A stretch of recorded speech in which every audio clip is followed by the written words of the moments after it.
UNSC में तगड़ी tsunami लेकर आने वाला है भारत। यूएन चीफ ने यूएनएससी सुधारों पर कर डाला बड़ा ऐलान।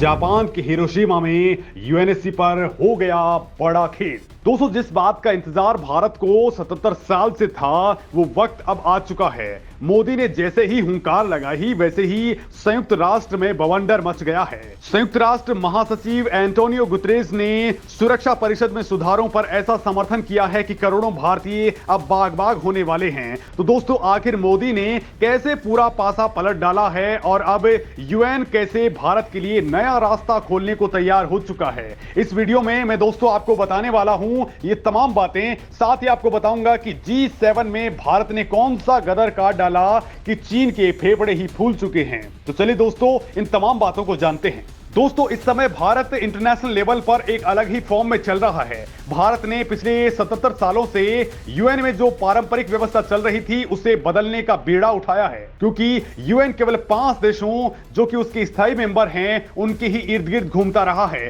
भारत ने कई बार इस संस्था में स्थायी सदस्य देश बनने और वीटो पावर के लिए प्रयास किया, लेकिन हर बार भारत को जहां अमेरिका, फ्रांस, रूस और ब्रिटेन का समर्थन मिल जाता है, तो वहीं 5वां देश चीन भारत को समर्थन नहीं देता और पूरा का पूरा खेल बिगड़ जाता है। लिहाजा दोस्तों, अब भारत ने यूएन और उसकी इकाई संस्थाओं जैसे कि यूएनएससी संस्थाओं में बिगुल फूंक दिया है। अब या तो यूएन रहेगा या फिर भारत इससे आउट हो जाएगा। यानी जो 5 देश हैं वीटो पावर वाले, भारत उनका वीटो पावर छीनने के लिए आगे बढ़ चुका है। आने वाले चंद दिनों में या तो भारत अपनी लीडरशिप में खुद का यूएन जैसा संगठन ही खड़ा कर डालेगा या फिर खुद इस इकाई से अलग हो जाएगा। और दोस्तों, इस मामले में बड़ा ऑप्शन यह है कि सीधे सीधे भारत को स्थायी मेंबरशिप दे दी जाए और साथ ही वीटो पावर भी दे दिया जाए। दोस्तों, अब यूएन जैसी ताकतवर संस्था को भारत कैसे बदलने का मादा रखता है, इसकी एक छोटी सी बानगी देखने को मिली है जापान के हिरोशिमा में, जहां भारत ने तगड़ा गदर काट डाला है। यकीन माने दोस्तों, ऐसा इतिहास में पहली बार हुआ है। खुद चीन भी ऐसा कभी नहीं कर पाया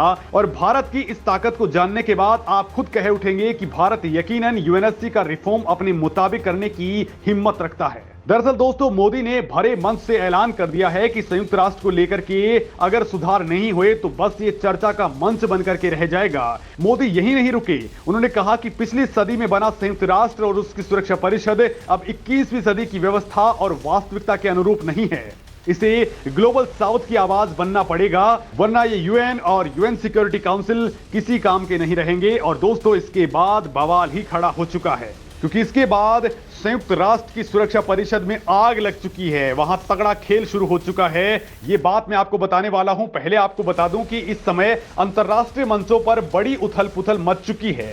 पहले यूएन में विदेश मंत्री एस जयशंकर, यूएन में स्थायी प्रतिनिधि रुचिरा कंबोज ने भारत की भागीदारी को लेकर के बड़ी आग लगा रखी थी। दूसरी तरफ भारत ने एक और संगठन जिसका भारत सदस्य भी नहीं है, उसके भी पोस्टमार्टम करने का तगड़ा प्लान कर लिया है। और ये प्लान क्या कुछ है दोस्तों, दरअसल भारत ने एक ही बार में इस संगठन में न केवल खुद की जगह बना ली है, बल्कि अपने साथ 2 और कंट्रीज की एंट्री करवा दी है। सिर्फ इतना ही नहीं, बल्कि भारत ने तो कुछ ऐसा प्लान किया है कि संगठन का नाम तक ही अब चेंज होने वाला है। जी हां दोस्तों, दरअसल ये संगठन है बेहद ही पावरफुल G7, जिसमें दुनिया की 7 सबसे बड़ी इकोनॉमीज वाले देश शामिल हैं, जिसमें Japan, America, Britain, Canada, Germany, France और इटली शामिल हैं। भारत भी चाहता है कि वो भी इस संगठन का सदस्य बने, क्योंकि भारत के सैन्य पावर और भारत की अर्थव्यवस्था को रफ्तार देने के लिए इस संगठन का सदस्य होना भारत के लिए बेहद जरूरी है। इसके 7 सदस्य देश ही इसका हर साल आयोजन करते हैं, जिसे G7 शिखर सम्मेलन कहा जाता है।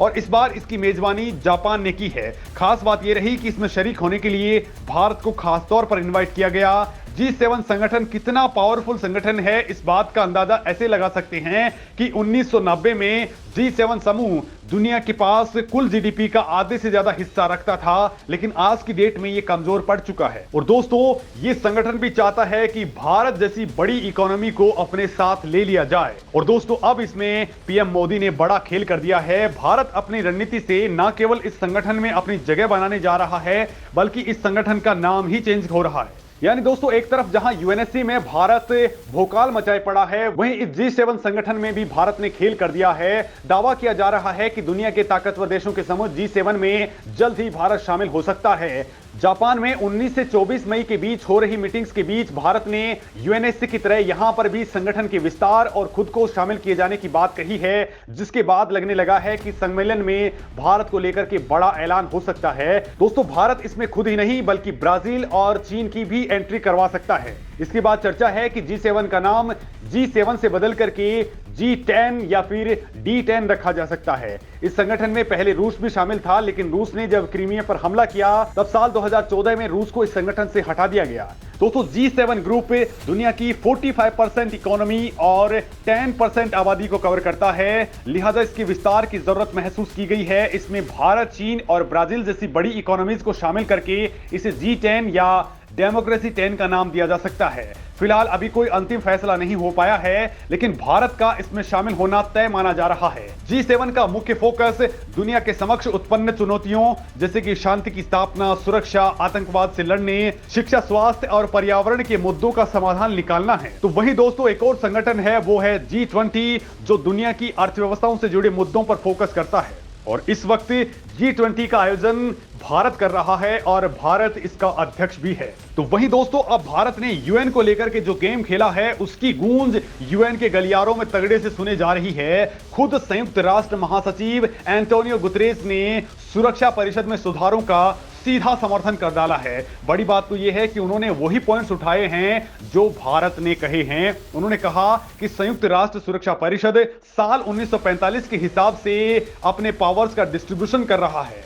उस समय की वास्तविकताओं से अलग आज की डेट में इनकी शक्तियों को फिर से बांटने की आवश्यकता महसूस की जा रही है। संयुक्त राष्ट्र सुरक्षा परिषद में सुधार अब समय की डिमांड है और ये अनिवार्य रूप से आज की दुनिया की वास्तविकताओं के अनुरूप होने चाहिए। दोस्तों, हिरोशिमा में संयुक्त राष्ट्र सुरक्षा परिषद की इस बड़ी टिप्पणी से 15 देशों वाली सुरक्षा परिषद में सुधारों को अब नई दिशा मिल चुकी है, क्योंकि यूएनएससी में तत्काल सुधार की डिमांड करने वालों में भारत सबसे आगे है और सुरक्षा परिषद वर्तमान चुनौतियों से निपटने में बेहद ही फ्लॉप साबित हो चुकी है।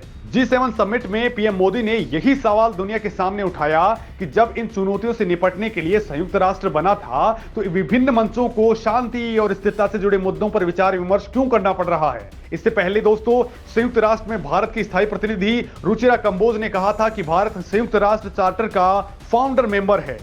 इस चार्टर पर 26 जून 1945 को सैन फ्रांसिस्को में हस्ताक्षर किए गए थे, लेकिन 77 साल बाद जब हम देखते हैं कि दुनिया के सबसे बड़े लोकतंत्र यानी भारत, अफ्रीका और लैटिन अमेरिका को दुनिया के बड़े फैसलों से दूर रखा जा रहा है। केवल 5 देश दुनिया के 188 देशों के फैसले ले रहे हैं। ये अब नहीं होने दिया जाएगा। इन 500 देशों से तुरंत वीटो पावर छीन लेना चाहिए। और दोस्तों, इसके बाद यूएन में तगड़ा बवाल मच चुका है और अब जल्द ही भारत को लेकर के बड़ा ऐलान हो सकता है। इस मामले में आप क्या कुछ कहते हैं, कमेंट करके जरूर बताएं।